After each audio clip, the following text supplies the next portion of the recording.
थांबा थांबा, कुठे चालले? नाही समजलं काय चाललंय? ठीक आहे, सांगते बरं का. आज मम्मा माझ्यासाठी भोपळ्याचे गारवे बनवत आहे. ती सारखंच माझ्यासाठी काय ना काय हेल्दी आणि टेस्टी असं बनवायचा प्रयत्न करत असते. तर हे बनवण्यासाठी सर्वप्रथम तिने भोपळा म्हणजेच पंपकिन ना छोटे छोटे पीसेसमध्ये कट करून त्याला हलकंसं बॉईल करून घेतलं.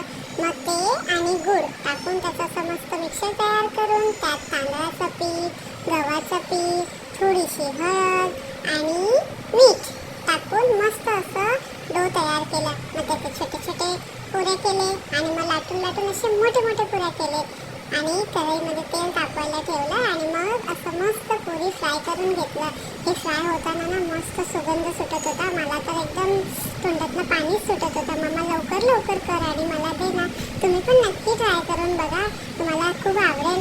मम्मा लवकर, मम्मा मम्मा हे तर खूप गरम आहे, थंड व्हायला ठेव मम्मा. थंड झाला की मी हे खाणार